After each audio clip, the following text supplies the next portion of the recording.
మన VVIT university absolute discipline, absolute education. African దేశాల్లో Ebola virus విస్తరిస్తోంది. 120 మంది వరకు చనిపోయారని తెలుస్తోంది. ఇంకా వందలాది మంది ఈ ఎబోలా వైరస్ బారిన పడ్డారు. ఒక అమెరికన్ పౌరుడికి కూడా రావడంతో అమెరికా అనేక దేశాల మీద ఇప్పటికే ఆంక్షలు విధించిందని కూడా తెలిసింది. అసలు ఎబోలా వైరస్ అంటే ఏంటి, ఎవరికి వస్తుంది, ఎలా వస్తుంది, ఎప్పుడు వస్తుంది, దేని ద్వారా వస్తుంది, ఇవన్నీ మనతో వివరించేందుకు డాక్టర్ ఆశీష్ రెడ్డి గారు లైవ్ కాల్ అందుబాటులో ఉన్నారు. ఒక్కసారి ఆయనతో మాట్లాడదాం. డాక్టర్ గారు నమస్తే అండి. నమస్కారం మేడం. గత కొద్ది రోజులుగా వింటున్నాం డాక్టర్ గారు ఎబోలా వైరస్ అని. అసలు ఇది ఏంటి, ఎబోలా వైరస్ అంటే ఏంటి? మనిషి అంటే చంపేసే అంత ప్రాణాంతకమైనటువంటి వ్యాధిని కలిగించే వైరస్ ఇది? ఒకసారి డీటెయిల్డ్గా చెప్పండి డాక్టర్ గారు. ఇదేదో కొత్త వైరస్ అయితే కాదు మేడం, ఎందుకంటే ఇది ఆల్మోస్ట్ ఒక లాస్ట్ 15 years నుంచి అయితే ఉంది, మనకి ఐడియా ఉంది దీనిపైన.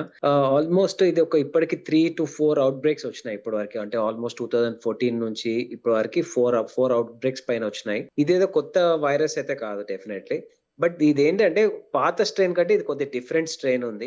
దానివల్ల ఇప్పుడు కంటైన్మెంట్ ఒకటే, ఇప్పటికి దీనికి ఇంకా వ్యాక్సిన్ స్టేజ్ లోకి రాలేదు. ఇది ఓన్లీ ఒక మిడ్ ఆఫ్రికన్ కంట్రీస్ లోనే ఉంది, ఓన్లీ కాంగో లాంటి కంట్రీస్ లో ఉంది. సో అది ఆ ఏరియాస్ నుంచి ఒట్టి కన్ఫైన్మెంట్ చేయమని చెప్తున్నారు. అంటే ఈ వైరస్ ఎగ్జాక్ట్లీ కొత్త స్ట్రెయిన్ కాబట్టి దీనికి మెడిసిన్స్ ఏం లేవు. దీనికే ఇప్పుడున్న WHO గైడ్ లైన్స్ ప్రకారం కూడా ఓన్లీ జస్ట్ సిమ్టమాటిక్ ట్రీట్మెంటే. సో ఇది ఎందుకు ప్రాణాంతకం అంటే చాలా వైడ్ స్ప్రెడ్ సిమ్టమ్స్ ఉన్నాయి దీనికి. అంటే ఇప్పుడు మనకి చికెన్ పాక్స్ లో ఎట్లయితే పెద్ద వోండ్ ఇంజురీస్ లా ఉంటాయో, అలానే మేజర్ ప్లస్ దాంతో పాటు రెస్పిరేటరీ సిమ్టమ్స్ కూడా చాలా ఉంటున్నాయి. పేషెంట్స్ చాలా ఫాస్ట్ గా డిటోరేట్ అవుతున్నారు. కానీ లక్కీగా ఏంటంటే ఇది కన్ఫైన్ టు కొన్ని ఏరియాసే ఉంది. ఇది కొత్త వైరస్ అయితే కాదు. ఇన్ని ఏళ్ళు దీనిపైన చాలా రీసెర్చ్ ఉంది. కానీ ఇది ఓన్లీ ప్రాబ్లం ఏంటంటే ముందు స్ట్రెయిన్ కంటే డిఫరెంట్ స్ట్రెయిన్. ఇది వరల్డ్ వైడ్ అయితే స్ప్రెడ్ అయితే కాకపోవచ్చు. 120 డెత్స్ అనేది హైయే, కానీ it is confine to only one country, Congo one country పైనే ఉంది. కాబట్టి I don't think we have to worry about it as of now.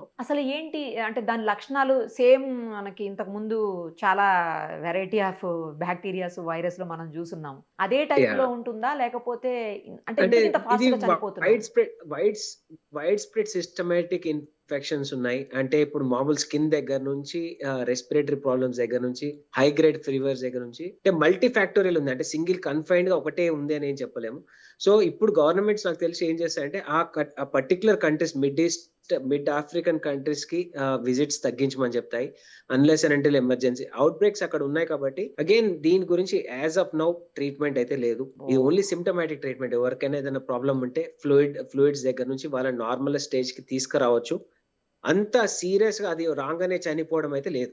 అక్కడ అంత ట్రీట్మెంట్ ప్రోటోకాల్స్ లేవు కాబట్టి, అంత అడ్వాన్స్ ట్రీట్మెంట్స్ లేవు కాబట్టి అక్కడ డెత్స్ జరుగుతున్నాయి. కానీ మన లాంటి కంట్రీస్ డెఫినెట్లీ చాలా దూరమే ఉన్నాము వాళ్ళతోని. మనకి ఇండియాకి వచ్చి దీని స్ప్రెడ్ అయితే కాదు. ఎందుకంటే మనకు ఆల్రెడీ 4 అవుట్ బ్రేక్స్ నుంచి మనము సేఫ్ అయినాం కాబట్టి ఈ అవుట్ బ్రేక్ కూడా ఆ పాత అవుట్ బ్రేక్ లాగానే ఉండొచ్చు డెఫినెట్లీ. ఇది మెయిన్ గా ఎక్కడ అటాక్ అవుతుంది డాక్టర్ గారు? అంటే లంగ్స్ కా, లేకపోతే ఏంటి అసలు? అంటే again madam, it's more of lung and systemic organs పైన కూడా ఎఫెక్ట్ చూపిస్తుంది. లంగ్ పైన అంటే ARDS లాగా, అంటే రెస్పిరేటరీ డిస్ట్రెస్ ఉండొచ్చు డెఫినెట్లీ. కానీ ఎక్కువ ఇది ఫుల్ ఏమంటారు మీకు, మనకి చికెన్ పాక్స్ లో ఎట్లయితే గుల్లలు వస్తాయి మొత్తం బాడీ అంతా వస్తాయో, పెద్ద అల్సర్స్ లాగా వస్తాయి బాడీ అంతా. సివియర్ గా ఉంటుంది కంప్లీట్ గా. అందుకే దీంట్లో డెత్స్ ఏంటంటే దాంతో ఈ వైరస్ కంటే దానిపైన వచ్చే సూపర్ యాడెడ్ ఇన్ఫెక్షన్స్ వల్ల డెత్స్ ఎక్కువ చూస్తున్నాం. అంటే పెయిన్స్, ఫీవర్ ఇవన్నీ ఉంటాయా? Severe pains, severe fever, high grade fevers అంటాం. హై గ్రేడ్ అంటే మల్టీ ఆర్గోనల్ ఉండి హై గ్రేడ్ ఫీవర్స్ వస్తాయి. ఒకళ్ళ నుంచి ఒకళ్ళకి చాలా ఫాస్ట్ గా స్ప్రెడ్ అవుతుంది. సేమ్ మనకి చికెన్ పాక్స్ గురించి మనం ఎట్లయితే చదువుకున్నామో సేమ్ అట్లాంటి ఈజీగా స్ప్రెడ్ అవుతుంది. సో కన్ఫైన్మెంట్ ఇప్పుడు వరకు ఉన్న దాంట్లో కన్ఫైన్మెంట్ ఒక్కటే ఇప్పుడు దారి. ప్రివెన్షన్ క్యూర్ కంటే బెటర్ కాబట్టి ప్రివెంట్ చేయడం ఖచ్చితంగా కన్ఫైన్ చేయాలి.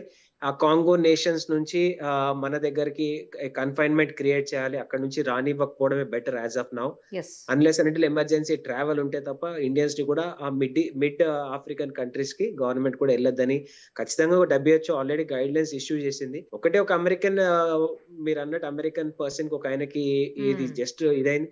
బట్ స్టిల్ వాళ్ళు ఖచ్చితంగా వెరీ సీరియస్ గా వాళ్ళని కన్ఫైన్మెంట్ చేస్తారు. కంప్లీట్ ట్రీట్మెంట్ అయిపోయారు, బయటకైతే పోనీయరు. సో ఇండియాలో వీఆర్ సేఫ్. మనం గతంలో కొన్ని వైరస్లు అప్పుడు కూడా చూసాం, కోవిడ్ అప్పుడు ఎస్పెషల్లీ రానియొద్దు వేరే దేశాల వాళ్ళు వస్తే ఇబ్బంది అవుతుంది అనుకున్నారు. అప్పుడు అలాగే ఏమి కంట్రోల్ చేయలేకపోయారు. వేరే దేశాల నుంచి వచ్చిన వాళ్ళ నుంచే మనకు కూడా అంటుకునింది. అవును. మరి ఇప్పుడు ఆఫ్రికన్ లో కొన్ని దేశాలు అంటున్నారు, పర్టికులర్ గా కాంబో కాదు, ఇంకా కొన్ని లక్కీగా దేశాలు. దిస్ ఈస్ మోర్ ఇది ఎయిర్ బోర్న్ డిసీజ్ కాదు. COVID was very much airborne disease. Um. అంటే నార్మల్ తుమ్ములు, దగ్గులతో కూడా స్ప్రెడ్ అయ్యే డిసీజ్. ఇది అట్లా కాదు. ఇది ఓన్లీ టచ్ తోని. టచ్ టచ్ తోనా? Fluids, okay. టచ్ ఫ్లూయిడ్ వీటితోనే అవుతుంది తప్ప లక్కీగా ఎయిర్ బోర్న్ డిసీజ్ కాదు. అప్పుడైతే కొంతవరకు బెటర్, యా ఎయిర్ బోర్న్ కాదు అంటే. ఎయిర్ బోర్న్ కాదు కాబట్టి అంత ఫాస్ట్ గా రెస్పిరేటరీ స్ప్రెడ్ అయితే కాకపోవచ్చు. అదే చెప్తున్నా. ఇదేదో కొత్త వైరస్ అయితే కాదు మేడం. అదే చెప్తున్నా. ఇది 4 అవుట్ బ్రేక్స్ నుంచి మనం సేఫ్ అయినాం కాబట్టి ఈ కొత్త అవుట్ బ్రేక్ వల్ల మళ్ళీ స్పెషల్ గా వచ్చేది ఏం లేదు. అసలు ఇది దేని నుంచి వస్తుంది డాక్టర్ గారు, ఎబోలా అనేది? ఇది వైరస్ అండి. ఎబోలా వైరస్ అని ఉంది దీంట్లో అంటే 2 స్ట్రెయిన్స్ ఉన్నాయి. మనిషిలో నుంచే వస్తుందా, లేకపోతే వేరే ఏదైనా యానిమల్ లేదా బర్డ్స్ లేకపోతే అట్లేమన్నా? అంటే ఎగ్జాక్ట్లీ దీని గురించి ఎక్కడ కూడా దీంట్లో గురించి పెద్ద ఎక్కడ అది ఎక్కడ నుంచి స్టార్ట్ అయింది అనేది లేదు. Most probably generally all viruses either humans నుంచి ఉంటాయి, యానిమల్స్ నుంచి ఉంటాయి. సో మన కోవిడ్ టైంలో కూడా బ్యాట్స్ నుంచే వచ్చినాయి అవి. అవును. బట్ ఇది కూడా ఉంటే యానిమల్ వైరసే ఉంటుంది. బట్ అట్లని చెప్పి ఎన్విరాన్మెంట్స్ అయితే కొత్త వైరస్ అయితే రాదు. ఎక్కడ ఇప్పుడు యానిమల్స్ లో ఉన్న వైరసెస్ రెప్లికేట్ అయ్యి మన హ్యూమన్స్ లోకి వచ్చినప్పుడు హ్యూమన్స్ లో మనకి దాన్ని తట్టుకునే కెపాసిటీ మనకు ఉండదు. అదే యానిమల్స్ లో ఆల్రెడీ దానిపైన ఆ వైరస్ వాళ్ళకి రెగ్యులర్ గా వస్తున్న వైరస్ అయితే యాంటీబాడీస్ రెడీ ఉంటాయి.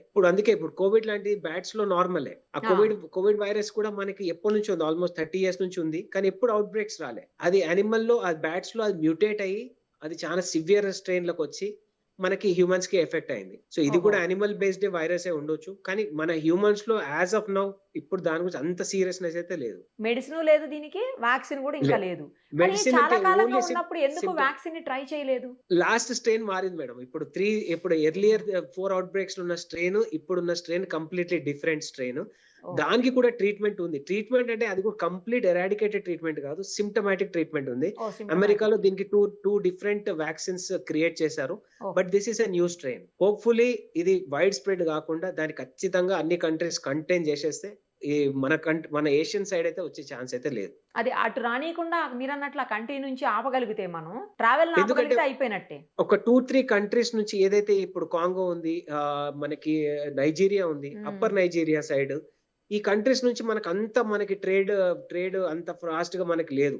ఈ చైనా నుంచి మనకి ఇండియాకి చాలా ఎంత కామన్ గా మనకి మనం బిజినెస్ వైస్ గానీ లేకపోతే నార్మల్ టూరిజం వైస్ అవుతుంది. కానీ అక్కడ సైడ్ కంట్రీస్ తో మనకు అంత పెద్ద రిలేషన్షిప్ లేదు. అంటే అలా కాదు, వాళ్ళు ఈ చైనాకో లేకపోతే అమెరికాకో ఇట్లా రెగ్యులర్ కంట్రీస్ ఇటు వచ్చారు అనుకోండి, అక్కడ నుంచి మన దగ్గరికి వస్తే ప్రాబ్లమే కదా. కన్ఫైన్ చేస్తున్నారు. డెఫినెట్లీ గవర్నమెంట్స్ కన్ఫైన్ చేస్తాయి. కానీ ఇప్పటివరకు ఏంటంటే వీళ్ళు అనేది ఏంటంటే ఆల్రెడీ వచ్చింది ఇన్నిసార్లు 4 వచ్చింది కదా, ఇప్పుడు కొత్తగా డిఫరెంట్ గా ఎలా ఉంటది అని. ఓన్లీ థింగ్ ఏంటంటే డెత్స్ ఎందుకు అవుతున్నాయి, అక్కడ బేసిక్లీ ఇన్ఫ్రాస్ట్రక్చర్ తక్కువనే. మన దగ్గర ఉన్నంత ఇన్ఫ్రాస్ట్రక్చర్ లేదు అక్కడ. ట్రీట్మెంట్ వైస్ చాలా పూర్ కంట్రీస్ ఇవి. వాళ్ళ హెల్త్ ఇన్ఫ్రాస్ట్రక్చర్ బాగాలేదు కాబట్టి నా ఎక్స్పెక్టేషన్ ఆ డెత్ కి అది ఒక కారణం ఉండొచ్చు. ఖచ్చితంగా దీనికి ఓన్లీ సిమ్టమ్. ఎనీ వైరస్ కి generally treatments are symptomatic. Covid వచ్చినప్పుడు కూడా చూసినాం, లంగ్స్ ఎఫెక్ట్ అయితే లంగ్స్ కి ట్రీట్మెంట్ చేసాం. కానీ వైరస్ ని చంపడానికి వ్యాక్సిన్ వచ్చే వరకు మనం ఏం చేయలేకపోయాం. So all symptomatic treatment. ఇది కూడా అంతే. దీంట్లో కూడా మనం సిమ్టమాటిక్ గా పేషెంట్ కి ట్రీట్ చేస్తే పేషెంట్ బయటపడే ఛాన్సెస్ ఉంటాయి. రైట్ డాక్టర్ గారు, మన ఇండియాకి మాత్రం ఎట్టి పరిస్థితుల్లో రాకూడదని కోరుకుందాం. Definitely. Right, thank you so much. Thank you madam.